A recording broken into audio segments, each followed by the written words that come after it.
तो जीवात्मा का फैला हुआ प्रकाश ये 9 दरवाजों से सिमटने लगेगा। अब ये 9 दरवाजे कौन कौन से हैं? देखो प्रेमी भाई बहनों, अच्छी तरह समझिएगा। ये बहुन है। दुनिया का विज्ञान जब समाप्त हो जाएगा तो ये विज्ञान प्रारंभ होगा। तो 9 दरवाजे कौन कौन से? 2 आंख, 2 कान, 2 नाक के सुराख, 1 मुंह और 2 मलमूत्र का रास्ता। ये शरीर के 9 दरवाजे हैं। सबसे पहला दरवाजा गुदा चक्र आता है। गुदा चक्र में गणेश जी वास करते हैं। गणेश जी वहां के मालिक हैं। ये 4 दल का कवल है। यहाँ पर पृथ्वी तत्व पाया जाता है। उसके ऊपर इंद्रिय चक्र आता है। इंद्रिय चक्र में ब्रह्मा जी वास करते हैं। ब्रह्मा जी वहां के मालिक हैं। ये 6 दल का कवल है। यहाँ पर जल तत्व पाया जाता है। उसके ऊपर ये नाभि चक्र आता है। नाभि चक्र में विष्णु जी वास करते हैं। विष्णु जी यहाँ के मालिक हैं। ये 8 दल का कवल है। यहाँ पर अग्नि तत्व पाया जाता है। उसके ऊपर ये हृदय चक्र आता है। हृदय चक्र में शिव जी वास करते हैं। शिव जी यहाँ के मालिक हैं। ये 12 दल का कवल है। यहाँ पर वायु तत्व पाया जाता है। अरे वास तो वो ऊपरी मंडलों में, ऊपरी लोकों में करते हैं, लेकिन उनका प्रकाश, उनकी किरणें इन चक्रों पर पड़ती हैं। उसी के ऊपर एक कंठ चक्र आता है। यहाँ पर आद्या महाशक्ति की किरणें पड़ती हैं।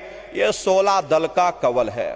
और आप सबसे ऊपर, तुम्हारी जीवात्मा सबसे ऊपर दोनों आंखों के मध्य भाग में बैठी है, जहां पर देवियां बिंदी लगाती हैं और पुरुष जहां पर ये टीका लगाते हैं।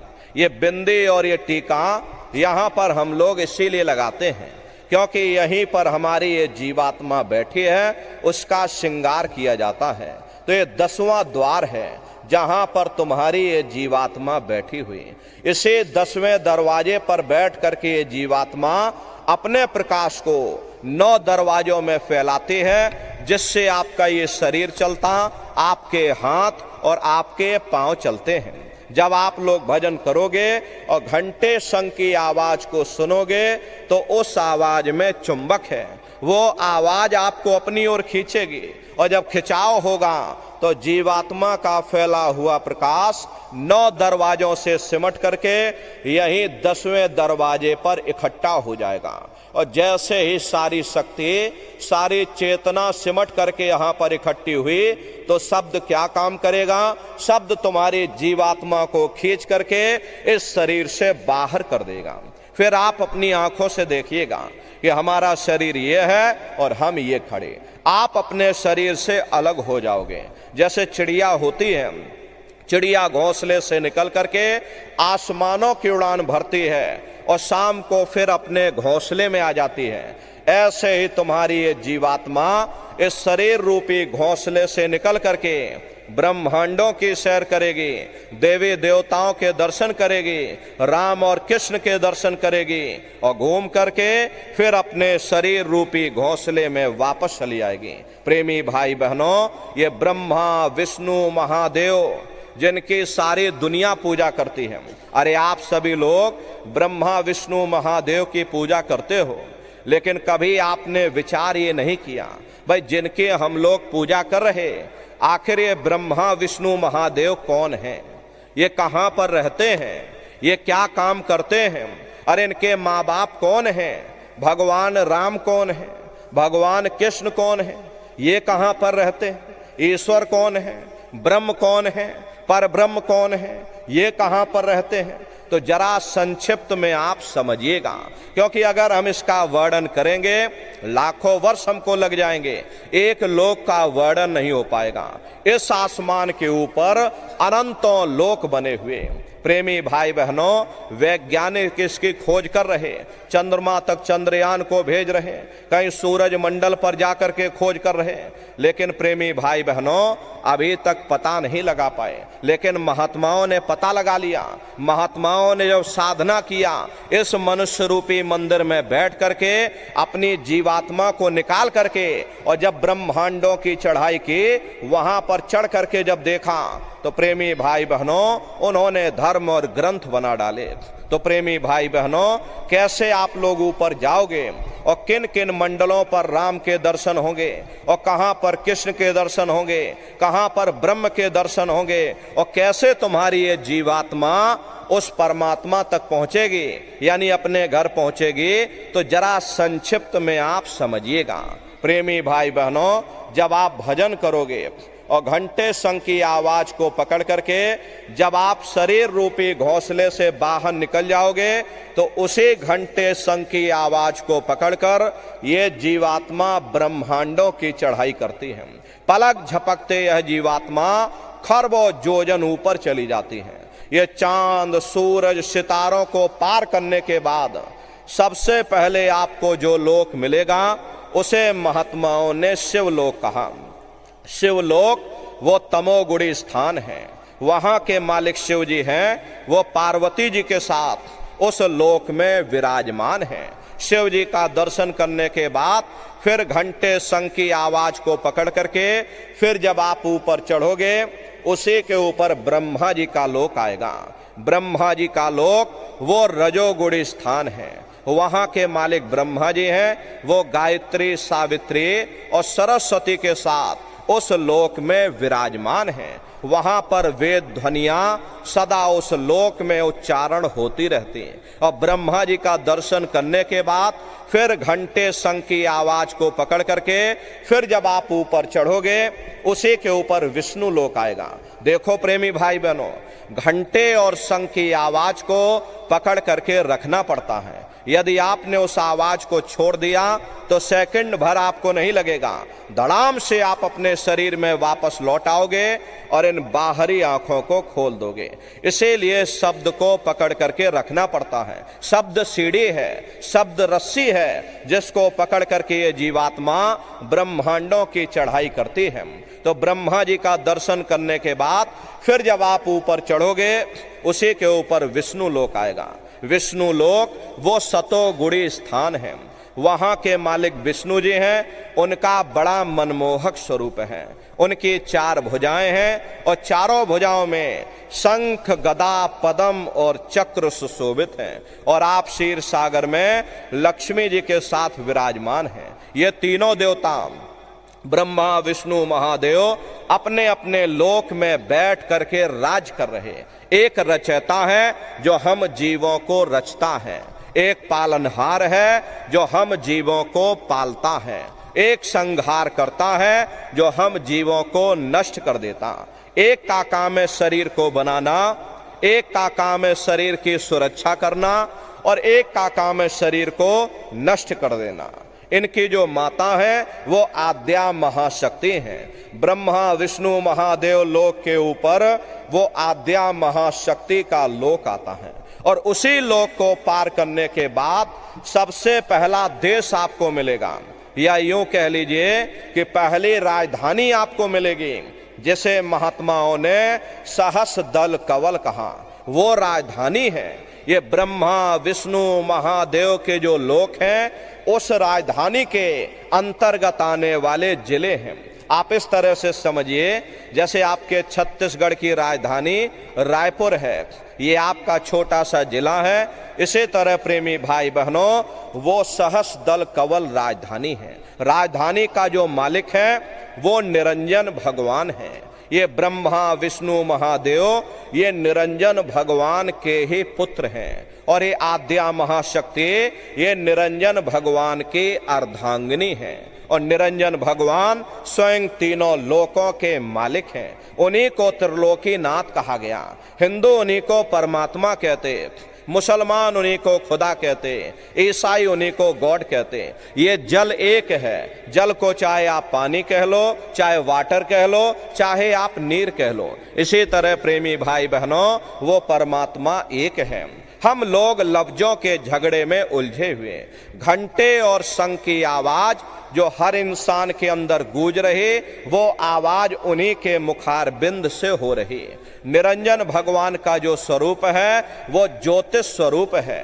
हजार बाती की अखंड ज्योति वहां पर बराबर जल रही। अरे हम लोग मंदिरों में ज्योत जलाते हैं, इस ज्योति में तेल की जरूरत पड़ती है, बाती की जरूरत पड़ती है, लेकिन वो अखंड ज्योति वहां पर ऐसी जल रही जिसमें ना तेल की जरूरत है और ना बाती की जरूरत है। अरे महात्माओं ने लिखा है कि उल्टा कुआं गगन में और तिसमें जरे चिराग, और तिसमें जरे चिराग, बिना रोगन बिन बाती, और 6 ऋतु 12 मास जरत रहे दिन राती, और सतगुर मिले जो होए ताहि की नजर में आवे, और बिन सतगुर नहीं कोई वाह को दर्शावे।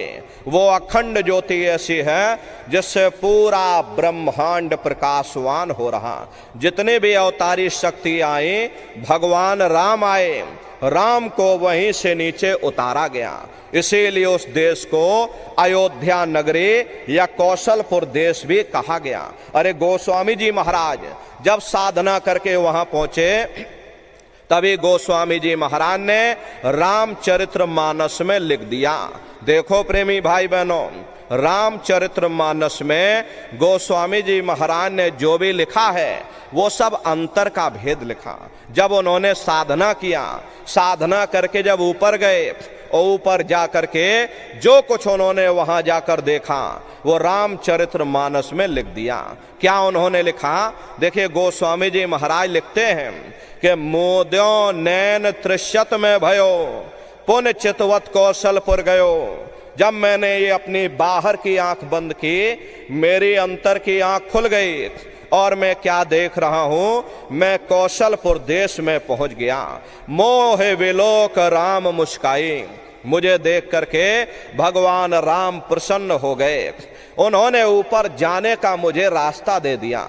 मैं ऊपर जा करके क्या देख रहा हूं, उधर माज सुन अंडज राया, देखें बहु ब्रह्मांड निकाया, अति विचित्र ताह लोके अनेका, रचना अधिक एक ते एका।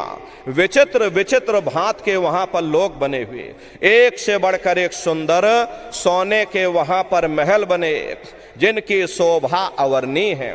प्रेमी भाई बहनों, वो असली अयोध्या नगरी है, वो राम भगवान का असली देश है। और जब आप लोग साधना करके वहां पहुंचोगे और अपनी दिव्य दृष्टि से, अपनी आंखों से देखोगे, देखते रह जाओगे ये क्या ईश्वर की लीला है, कैसे उसकी कारीगरी है, अनंत उसकी सत्ता है, अनंत ही उसका प्रकाश है। प्रेमी भाई बहनों, उसी आनंद को पा करके बड़े बड़े राजे महाराजाओं ने अपने राजकाज पर ठोकरें मार दी और जंगलों में जा करके नंगे हो करके नाचने लगे। इतना आनंद, इतनी खुशी उन साधकों को होती है। अरे मीराबाई को जब वो दौलत मिल गई, मीराबाई ने राजपाट छोड़ दिया और मीराबाई कहने लगी, मैं मिल जाए पाए पीऊ अपना, तब मेरे पीर बुझानी और मेरा सुरत शब्द सहलानी। कबीर साहब को जब वो दौलत मिल गई और अन्य महात्माओं को जब वो दौलत मिल गई, उन्होंने ऊपर चढ़ करके जब भगवान राम के देश को देखा, अयोध्या नगरी को देखा, तो कलम तोड़ करके लिख दिया, अचरज देखा भारी साधो, अचरज देखा भारी रे, और बिना बजाए निस्दिन बाजे, घंटा शंख नगारी रे, और बहरा सुन सुन मस्त होते हैं, और तन की खबर बिसारी रे, बिन भूमि के महल बना है, तामे जो तो जारी रे, अंधा देख देख सुख पावे, बात बतावे सारी रे, जीता मरकर फिर जी जावे, बिन भोजन बलधारी रे, और ब्रह्मानंद संत जन बिरला, कोई समझे बात हमारी रे। प्रेमी भाई बहनों, वो असली अयोध्या नगरी है, वो राम भगवान का असली देश है। अरे राम जी का दर्शन करने के बाद फिर तुम्हारी ये जीवात्मा दूसरे मंडल के शब्द को पकड़ करके और दूसरे मंडल की चढ़ाई करेगी। श्याम तज श्वेत को गहना, सुरत को तान धुन सुनना, और बंक के द्वार धस बैठो और त्रिकुटी जाय कर लेना। उसी के ऊपर दूसरा देश आता जिसे महात्माओं ने त्रिकुटी देश कहा। वहां के जो मालिक हैं वो ब्रह्म हैं, वहीं से मन और माया की उत्पत्ति हुई, वहीं से 3 गुण, रजोगुण, तमोगुण, सतोगुण, तीनों गुणों की उत्पत्ति वहीं से हुई। ये जो आपके वेद हैं, वेदों को सारी दुनिया पढ़ती है। अरे वेदों की भी उत्पत्ति उसी स्थान से हुई है। महात्मा कहते हैं कि त्रिकुटी महल में विद्यासारा, घनहर गरजे बजे नगारा, लाल वरन सूरज उजियारा। वहां पर दो धुने, बादलों की गर्जन और मृदंग की आवाज उस लोक में गूंजती रहती है। जैसे पहले स्थान पर राम भगवान के देश में घंटे और शंख की आवाज गूंजती है, ऐसे ही दूसरे मंडल पर यानी कि ब्रह्म के देश में बादलों की गर्जन और मृदंग वहां पर बजता रहता। ओम का जाप बराबर वहां होता रहता। ब्रह्म का जो स्वरूप है लाल वरन सूरज उजियारा। ये सूरज कुछ नहीं है प्रेमी भाई बहनों, ऐसे लाखों लाख सूर्य आप इकट्ठे कर लो तो वहां का एक सूर्य बनेगा। ब्रह्म का जो स्वरूप है वो सुबह के लाल सूर्य के समान है, इसीलिए वहां का पूरा ब्रह्मांड लाल है। जहां तक आपकी निगाह जाएगी ब्रह्म देश में चारों तरफ आपको लाल ही लाल नजर आएगा। अरे महात्मा जब साधना करके वहां पहुंचे तभी महात्माओं ने लिख दिया, लाली मेरे लाल की जित देखूं तो लाल, और लाली देखन में गई मैं भी हो गई लाल। वो पूरा ब्रह्मांड लाल है। तो जितने साधक वहां पहुंच जाते हैं उन सभी को योगेश्वर कहा जाता। योगेश्वर की पदवी उन्हीं को मिलती है जो ब्रह्म स्थान तक पहुंच रखते हैं। जैसे व्यास जी हुए, वशिष्ठ जी हुए, वाल्मीकि जी हुए, इन सब की पहुंच वहीं तक थी। इसीलिए कहा गया कि वाल्मीकि भय ब्रह्म समाना। जब इनकी जीवात्मा वहां पहुंची और जब इन्होंने ब्रह्म का दर्शन किया तो इनका स्वरूप भी ब्रह्म के समान यानी कि ब्रह्म स्वरूप हो गया। तो जितने साधक वहां पहुंच जाते हैं उन सभी को योगेश्वर कहा जाता। योगेश्वर भगवान श्री कृष्ण उसी देश में वास करते हैं। ये जो ब्रह्म देश है वो श्री कृष्ण भगवान का ही देश है और श्री कृष्ण भगवान वहीं पर रहते हैं। प्रेमी भाई बहनों, ये जन्माष्टमी नहीं है जो आप लोग यहाँ पर मनाते हो, ये तो आप नकल करते हो। महात्माओं ने कहा था भाई सही मायने में तुम जन्माष्टमी कब मनाओगे? जब तुम्हारी ये जीवात्मा 5 तत्व जल पृथ्वी अग्नि वायु आकाश और 3 गुण रजोगुण तमोगुण सतोगुण 5 तत्व और 3 गुणों से परे हो करके और ब्रह्म देश में पहुंच करके जब कृष्ण भगवान का दर्शन कर लोगे तब सही मायने में जन्म अष्टमी मनाई जाएगी। वहां कृष्ण भगवान का दर्शन करने के बाद फिर तुम्हारी ये जीवात्मा तीसरे मंडल के आवाज को पकड़ करके और तीसरे मंडल की चढ़ाई करती है। आगे पहुंची सुन झंकार, ररंकार धुन सुनी पुकार, आगे श्वेत सुन्न है भाई, मान सरोवर पैठ नहाई। उसी के ऊपर तीसरा देश आता जैसे महात्माओं ने सुन्न देश कहा, उसी को रारंग देश कहा जाता, उसी को अक्षर और नेति कहा जाता। वहां के जो मालिक हैं वो रारंग पुरुष यानी कि पर ब्रह्म पुरुष हैं। वहां किंगरी और सारंगी 2 धुनें उस लोक में गूंजती रहती हैं और पर ब्रह्म पुरुष का जो स्वरूप है वो पूर्णमासी के चंद्रमा के समान बड़ा ही मनमोहक स्वरूप है। इसी स्थान पर प्रेमी भाई बहनों एक बहुत बड़ा अमृत का सरोवर बना है जैसे महात्माओं ने मान सरोवर कहा। जब तुम्हारी ये जीवात्मा उस मान सरोवर में जाकर स्नान कर लेगी तो जन्म जन्मांतरों के तुम्हारे मैले पाप कर्म साफ हो जाएंगे। अरे यहाँ के पानी से तुम्हारे कर्मों की सफाई नहीं होने वाली, ये बाहर का पानी तुम्हारे शरीर के मैल को धो सकता, लेकिन जो पापों का मैल है, जो अंतःकरण में ये जो कर्मों की गंदगी आपने लाद रखी है, वो जब साफ होगी जब आप तीसरे मंडल पर पहुंच करके उस गंगा में डुबकी लगाओगे। उसमें स्नान करने के बाद ये जीवात्मा हंस रूप हो जाती है। हंसन मिले हंसा हो जाए, मिले जो अमी आहारा है। जीवात्मा का खुद का प्रकाश उस अमृत के सरोवर में स्नान करने के बाद 16 सूर्य के बराबर हो जाता। तो फिर यही जीवात्मा चौथे मंडल के शब्द को पकड़ करके और चौथे मंडल की चढ़ाई करती है। 2 पर्वत के संग निहारो और भंवर गुफा ते संत पुकारो। 2 पर्वतों को पार करने के बाद वो बड़ा सुंदर देश आता जिसे महात्माओं ने भंवर गुफा कहा। वहाँ के जो मालिक हैं वो सोहंग पुरुष हैं। वहाँ बंशी यानी मुरली की मधुर ध्वनियाँ सदा उस लोक में उच्चारण होती रहती और सोहंग पुरुष का दर्शन करने के बाद ताके परे धाम सतनामा और बीन बजे सतलोक ठिकाना। सोहंग देश के ऊपर वो 5वां देश आता है जिसे महात्माओं ने सचखंड देश कहा।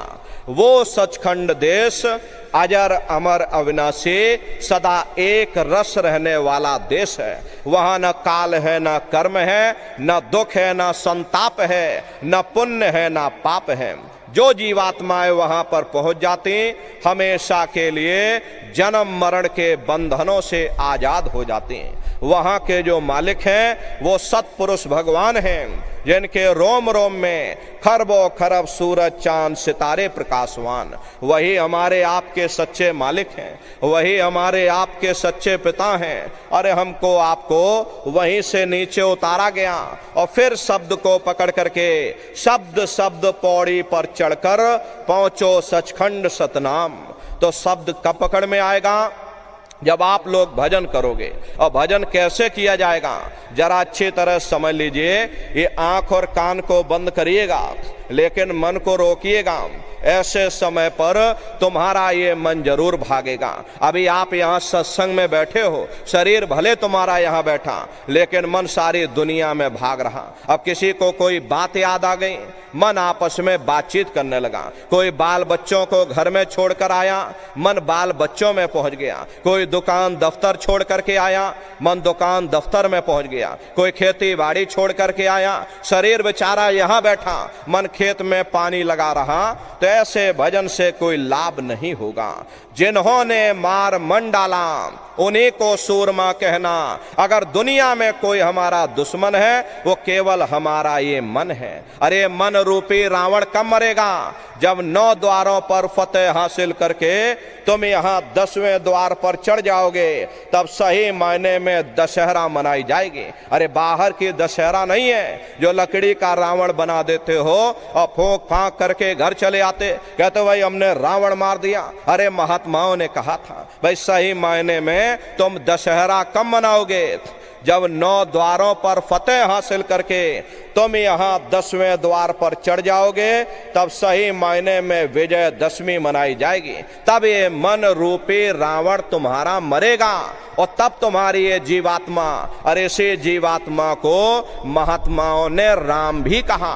हम कोई अपने मन से नहीं कह रहे। अरे आपके रामचरित्र मानस में लिखा, एक राम दशरथ का बेटा, एक राम घट घट में लेटा, एक राम का शकल पसारा और एक राम है सबसे न्यारा। एक वो राम है जो अयोध्या के वासी हैं और एक राम घट घट में लेटे। यानी हमारी आपकी ये जीवात्मा जो हर एक के अंदर मौजूद है, महात्माओं ने कहा भाई एक वो राम है और एक राम का शकल पसारा। यानी पहले स्थान के मालिक वो निरंजन भगवान जिनको दुनिया त्रिलोकीनाथ कहती है, जिनका ये पूरा पसारा, ये पूरा संसार है। महात्माओं ने कहा भाई एक वो राम है और एक राम है सबसे न्यारा।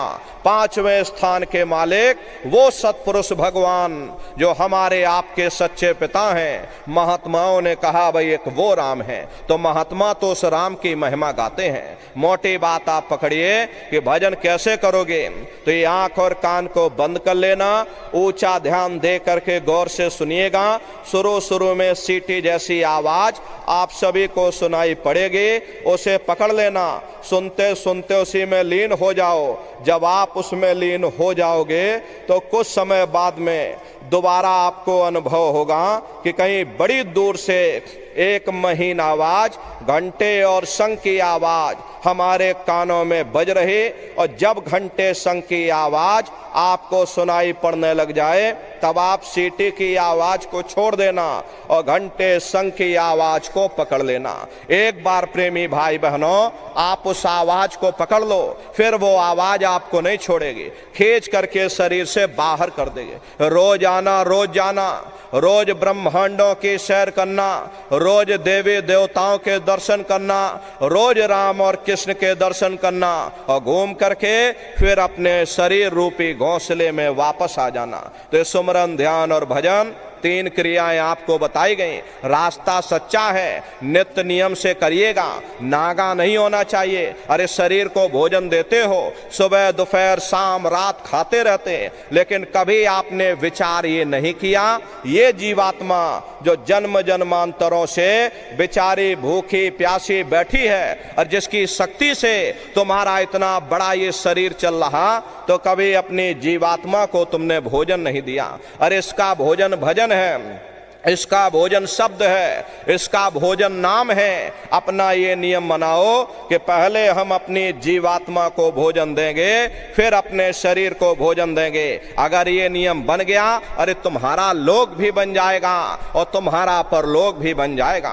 प्रेमी भाई बहनों, उस मालिक को पाने के लिए तुम्हें घर बार छोड़ने की जरूरत नहीं है, तुम्हें समाज छोड़ने की जरूरत नहीं है, तुम्हें जात बिरादरी बदलने की जरूरत नहीं है। अरे जात पात के रगड़े झगड़े ये हमारे अपने नहीं है, ये सिर्फ हमारे मन की खुराफात है। अरे आप सभी लोग बुद्धिमान हो, अपनी अपनी बुद्धि से आप सभी लोग जरा विचार करिएगा। जब गुरु नानक साहब नहीं आए थे तब कोई सिख नहीं था, जब मोहम्मद साहब नहीं आए थे तब कोई मुसलमान नहीं था, जब ईसा मसीह साहब नहीं आए थे तब कोई ईसाई नहीं था, और पीछे लौटते चले जाओ तो केवल मनुष्य मनुष्य रह जाते। ये रगड़े झगड़े किसने पैदा किए? ये हमने आपने पैदा किए। अरे कोई भी महात्मा यहाँ पर आकर के ना कोई कौम मनाने आता है, ना कोई मजहब चलाने आते हैं, ना कोई जात और बिरादरी को बदलने आते हैं, और ना ही आप हमारे हाथों में ये डंडे और तलवारें देने के लिए आते हैं। अरे आप तो सच्चा मार्ग, सनातन मार्ग समझाने के लिए इस धरा भूमि पर शरीर रूप में अवतरित होते हैं। अरे जाति पाति पूछे नहीं कोई, और हरि का भजय सो हरि का होई। लोग यहाँ जात पात बनाते बनाते यहीं रह गए, लेकिन प्रेमी भाई बहनों, जब तुम्हारी ये जीवात्मा इस मनुष्य रूपी चोले को छोड़ करके ऊपर जब आप धर्मराज की कचहरी में पहुंचोगे तो वहां ना तुमसे ये पूछा जाएगा कि भाई तुम किस जाति के हो, या तुम किस कौम के हो, या तुम किस मजहब के हो। अरे भाई तुम हिंदू हो या मुसलमान हो, तुम हिंदुस्तान से आए हो या तुम पाकिस्तान से आए हो। अरे वहां तुम्हारे कर्म देखे जाएंगे, भक्ति भाव देखा जाएगा, मालिक से मिलने का प्रेम और प्यार देखा जाएगा। इसीलिए महात्मा समझाते हैं भाई मालिक को पाने के लिए तुम्हें जात बिरादरी बदलने की जरूरत नहीं है, तुम्हें समाज छोड़ने की जरूरत नहीं, तुम्हें घर परिवार छोड़ने की जरूरत नहीं, तुम्हें बाल बच्चे छोड़ने की जरूरत नहीं, तुम्हें जंगलों पहाड़ों में भटकने की जरूरत नहीं। अरे भाई अपने अपने घर परिवार में रहो, अपने अपने बाल बच्चों के साथ रहो, अपने अपने समाज में रहो, समाज के रीत नीति के अनुसार रहो, मेहनत और ईमानदारी से काम करो, और 24 घंटे में घंटा 2 घंटा अपनी जीवात्मा के कल्याण के लिए सुरत शब्द नाम की कमाई यानी सुमरन ध्यान और भजन करिएगा। यही दौलत तुम्हारे काम आएगी और बाकी सब यहीं पड़ा रह जाएगा। सुई की एक नोक भी तुम्हारे साथ में जाने वाली नहीं है। अरे बड़े बड़े राजे महाराजे आए, सारी जिंदगी उन्होंने ये किला बनाते बनाते गुजार दिया। आज उनके किलों को जाकर आप देखिए, आज खंडहर बने पड़े हुए। विश्व विजेता सिकंदर सारी दुनिया पर राज करने का ख्वाब देखता था, वो भी मुट्ठी खोल करके चला गया। अरे कोई क्या साथ लेकर जाएगा? जो चीज तुम्हारे साथ में जाने वाली वो केवल परमात्मा की भक्ति है। इसलिए प्रेमी भाई बहनों, बहनों, वो दौलत कमा लो जो अंत समय में तुम्हारे काम आवे, वरना ये समय तुम्हारा निकलता जा रहा, ये श्वासों की पूंजी ये दिन प्रतिदिन कम होती जा रही। एक समय ऐसा आएगा ये बुलबुला तुम्हारा फूट जाएगा, फिर ना जाने ये मनुष्य शरीर तुमको मिले ना मिले, अरे भटकते रह जाओगे युगों युगों के लिए उन नरकों और चौरासियों में। इसलिए प्रेमी भाई बहनों, अहो भाग्य है आपका, आपको ये मनुष्य शरीर मिल गया। इस मनुष्य रूपी मंदिर में बैठ करके वो आत्मधन कमा लो, वो रूहानी खजाना कमा लो, जिससे तुम्हारी जीवात्मा का कल्याण हो जावे। तो सुमरन, ध्यान और भजन नित्य नियम से आप लोग करिएगा। और देखिए प्रेमी भाई बहनों, हमारी आपसे प्रार्थना है कि आप लोग सभी लोग शाकाहारी रहिएगा, क्योंकि हमारे गुरु महाराज ने शाकाहार पर विशेष जोर दिया। गुरु महाराज हमारे कहते थे, ए बच्चे बच्चियों, तुम लोग शाकाहारी रहना, शाकाहार का प्रचार करते रहना, इसी से देश और दुनिया में भारी परिवर्तन होगा। प्रेमी भाई बहनों, परिवर्तन कोई कानून बनाने से नहीं होता, परिवर्तन कोई आंदोलन या तोड़फोड़ करने से नहीं होता। परिवर्तन तब होता है जब लोगों के विचार बदलते हैं, लोगों की भावनाएं बदलती हैं, और विचार जब बदलेंगे जब लोगों का खान पान शुद्ध होगा। अरे देसी कहावत है भाई, जैसा खाए अन्न और वैसा होए मन। जब इंसान पशुव्रती भोजन करेगा तो उसकी बुद्धि स्वतः ही पशुओं जैसी हो जाएगी, सोच विचार उसका चिंतन स्वतः ही पशुओं जैसा हो जाएगा। फिर जिस शराब के नशे में माँ बहन बेटे की पहचान खत्म हो जाए, उस शराब को पी करके यह कैसे पता चलेगा कि क्या अच्छा और क्या बुरा है। यही कारण है कि आज घर समाज में ये दुनिया भर के अत्याचार और दुनिया भर के व्यभिचार फैले हुए। अरे हम लोग देखिए मंदिर बनवाते हैं, उन मंदिरों में नहा धो करके जाते हैं, कहते भाई परमात्मा के रहने की जगह है, हमको नहा धो करके जाना चाहिए, फूल अगरबत्ती ले जाना चाहिए। कोई उन मंदिरों में कूड़ा कचड़ा नहीं डालता। अगर कूड़ा कचड़ा डालोगे तो आपस में लाठियां चल जाएंगी। फिर ये जो हरि मंदिर है, ये पंच भौतिक शरीर जैसे महात्माओं ने हरि मंदिर कहा, इसमें तुम हाड़ मांस के लोथड़े डालते हो, इसमें तुम शराब के कतरे डालते हो। अपने बनाए हुए मंदिर की आप कद्र करोगे, और परमात्मा के बनाए हुए इस हरि मंदिर को तुमने जीते जी कब्रिस्तान बना दिया तो सख्त सजा मिलेगी।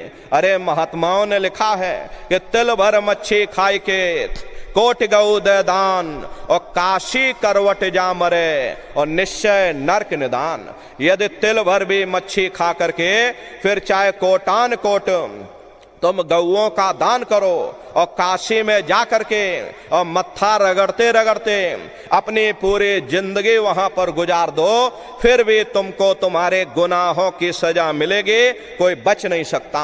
क्योंकि ये कर्म भूमि है, यहाँ तुम जैसा कर्म करोगे वैसा फल तुमको मिलेगा। देखिए इस कर्म भूमि पर कृष्ण भगवान तक नहीं बच पाए।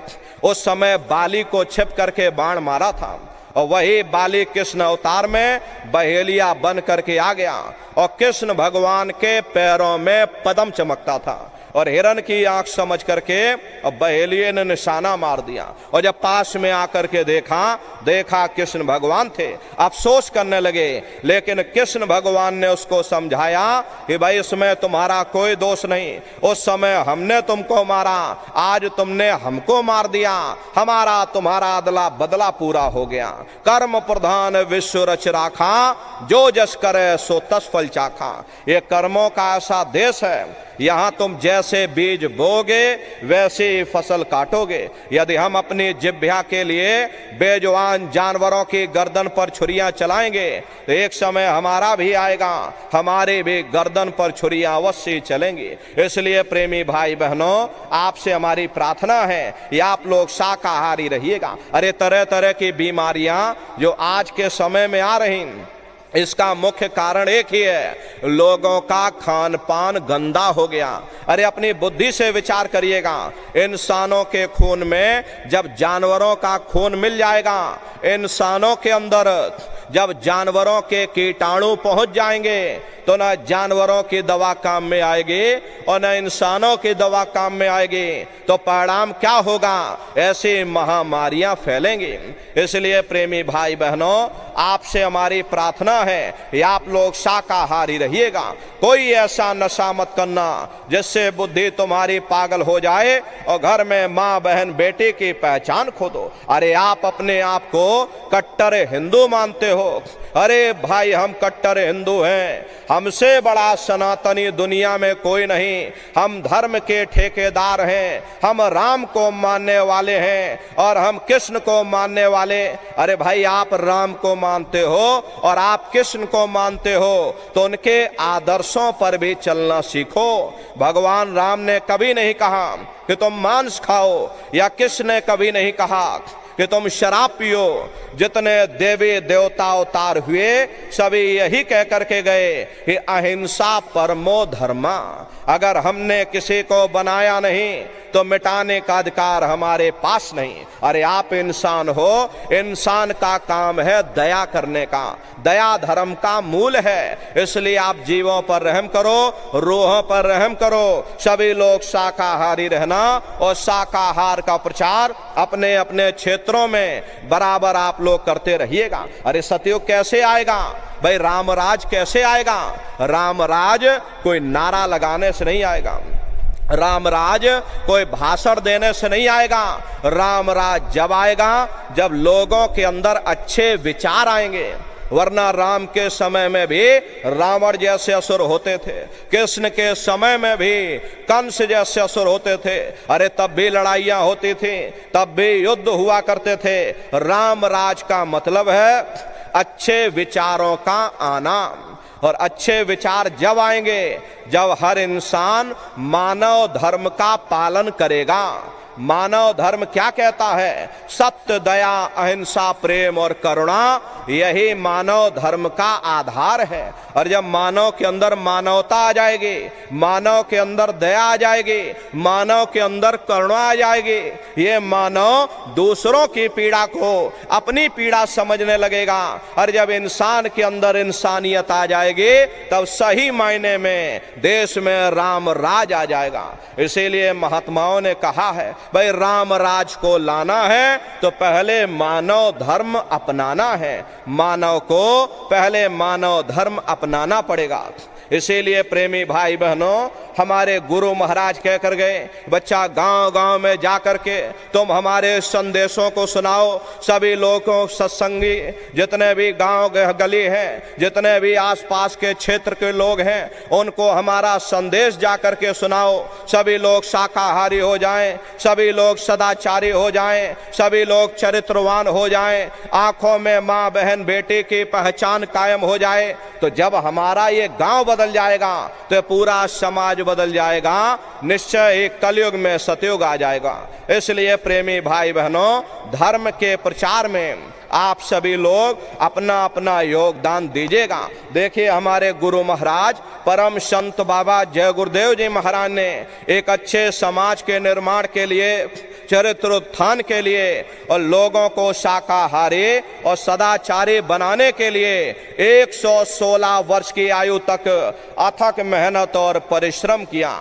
हमारे गुरु महाराज ने अपने गुरु की याद में मथुरा दरबार में इतना विशाल मंदिर बनवाया। गुरु महाराज हमारे कहते थे, बच्चा, मंदिर का वो देवता वहां पर बैठ करके बरकत बांट रहा। अरे आप लोग आइए, वहां कोई रुपया पैसा नहीं चढ़ाया जाता, कोई चंदा चुटकी नहीं। अरे आप लोग आए, मंदिर के देवता के सामने अपनी एक बुराई को चढ़ा दीजिए। वहां पर बुराई चढ़ाई जाती है कि हम आज से मांस मछली नहीं खाएंगे, हम आज से अंडा शराब का सेवन नहीं करेंगे, हम आज से झूठ नहीं बोलेंगे, हम आज से किसी को धोखा नहीं देंगे। अरे आप अपनी एक बुराई चढ़ा दो, आपकी एक मनोकामना पूरी होगी। ऐसा वरदानी मंदिर हमारे गुरु महाराज ने अपने गुरु की याद में मथुरा दरबार में बनाया। तो प्रेमी भाई बहनों, समय निकाल करके आप लोग पधारिएगा। देखिए, अभी होली का कार्यक्रम 24, 25 और 26 मार्च 3 दिवसीय होली का कार्यक्रम मथुरा आश्रम पर मनाया जाएगा।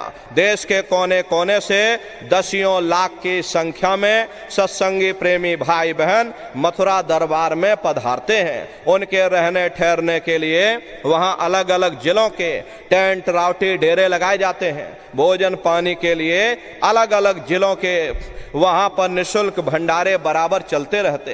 प्रेमी भाई बहनों, आप लोग समय निकाल करके होली के अवसर पर पधारिएगा। अपने आश्रम पर एक छोटी सी गौशाला भी है। गुरु महाराज के पास में कुल 2 गाय थी।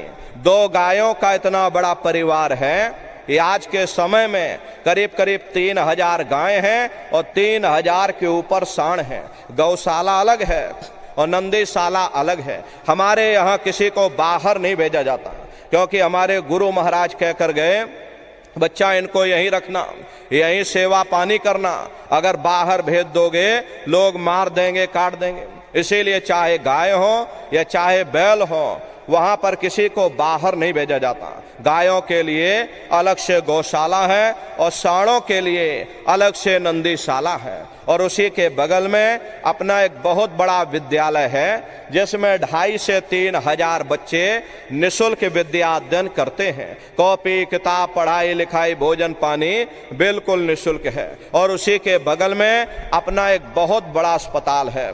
प्रेमी भाई बहनों, वो गुरु महाराज की कर्म भूमि है और गुरु महाराज की जन्म भूमि, जहां पर हमारे गुरु महाराज का जन्म हुआ, उत्तर प्रदेश में ही जिला इटावा, ग्राम खितौरा पड़ता है। जैसा भव्य मंदिर मथुरा दरबार में बना हुआ, उसी तरह से भव्य मंदिर गुरु महाराज की जन्मभूमि पर बन करके तैयार हो चुका। ये जो आप फोटो देख रहे हो, ये गुरु महाराज की जन्मभूमि का ही मंदिर है। और इधर जो फोटो लगी है वो मथुरा दरबार का मंदिर है। तो समय निकाल करके दरबार में आप लोग पधारिएगा। अपने अपने बच्चों को भी साथ में ले करके आइएगा।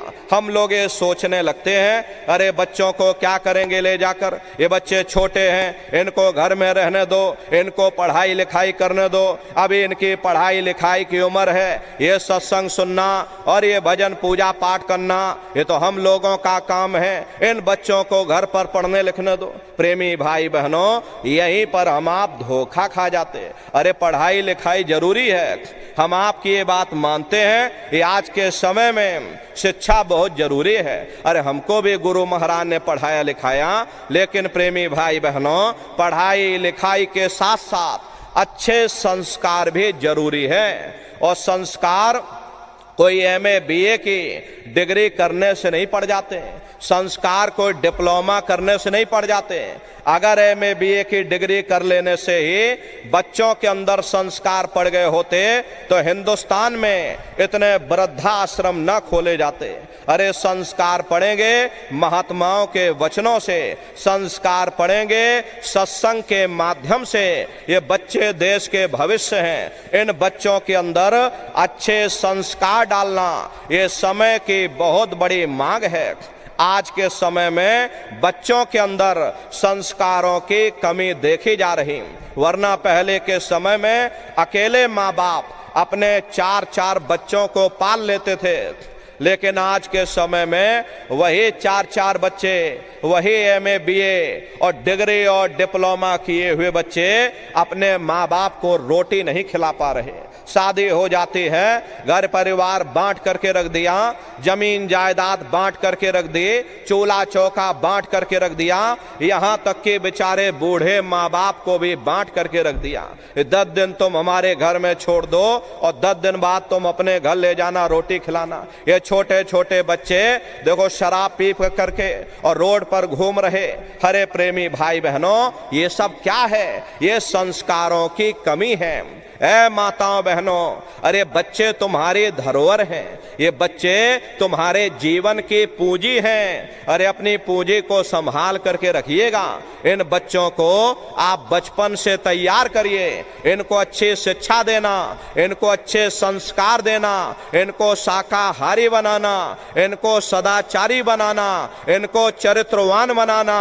और इनको भी तुम राम और कृष्ण बना दो। यही बच्चे बड़े होकर के माँ बाप का नाम रोशन करेंगे, घर और समाज का नाम रोशन करेंगे। इसलिए प्रेमी भाई बहनों, अपने अपने बच्चों के साथ, इष्ट मिष्ट परिवार वालों के साथ आप सभी प्रेमी भाई बहन होली के अवसर पर सपरिवार सादर आमंत्रित हैं। आप लोग पधारिएगा।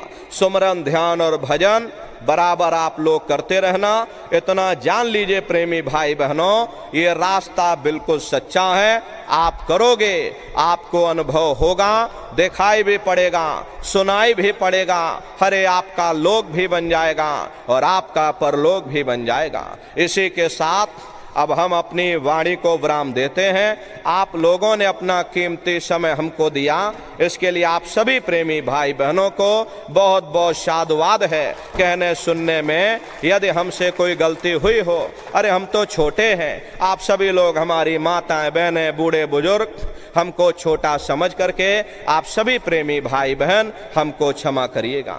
बोलो जय गुरुदेव, जय गुरुदेव। एक प्रार्थना आप सभी लोग बैठ करके करिएगा, उसके बाद ये समापन हो जाएगा। तो सभी प्रेमी भाई बहन बैठ करके मालिक को याद करते हुए एक प्रार्थना आप लोग बोलिएगा। बोलो जय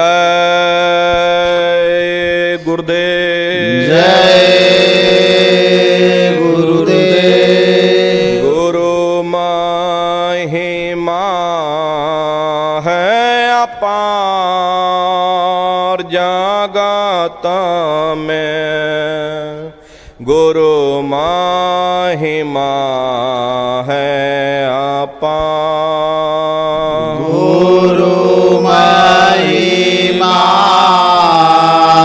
है अपार जगत में, गुरु महिमा है अपार। गुरु कृपा से कितने ही तारा गए, गुरु कृपा से कितने ही तर गए, हो गए भावों से पार जगत में, गुरु महिमा है अपार। हो गए भव से पार जगत में, गुरु महिमा है अपार। पत्थर में भी प्राण पुगाते, पत्थर में भी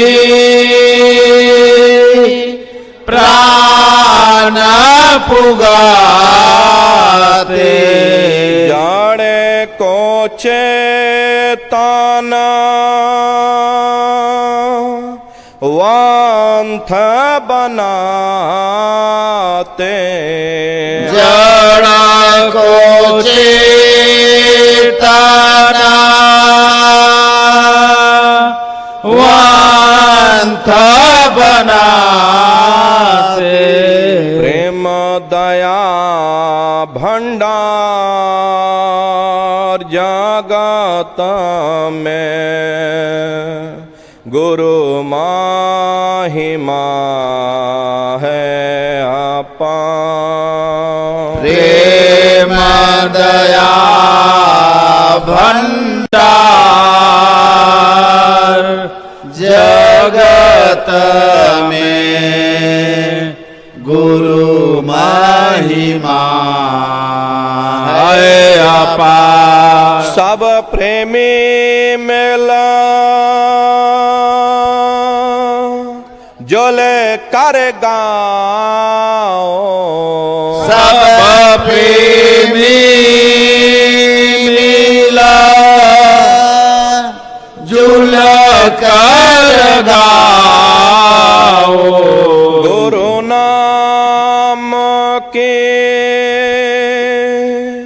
धूम मचाओ गुरु नाम की धूम मचाओ। गुरु नाम है सार जगत में, गुरु महिमा है अपार। गुरु नाम है सार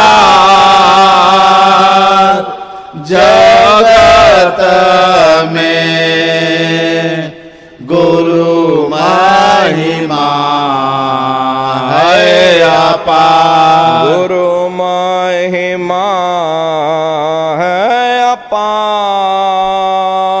जगत में, गुरु महिमा है अपार। गुरु महिमा है अपार जगत में, गुरु महिमा है अपार। जय गुरुदेव। जय गुरुदेव। अब आप सभी लोग खड़े हो जाइए।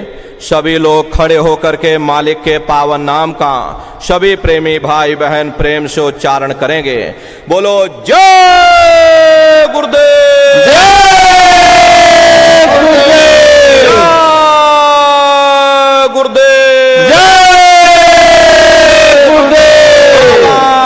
जय गुरुदेव जी महाराज का कहना है शाकाहारी रहना है, खाने से होगी भलाई, साग सब्जी दूध मलाई, यहाँ खाने से हुए खराब, अंडा मछली मांस हाथ जोड़ कर विनय हमारे हो जाए सब शाकाहारी। बाबा जी की अर्जी है, आगे आपकी मर्जी है। बाबा जय गुरुदेव जी महाराज का कहना है शाकाहारी रहना है।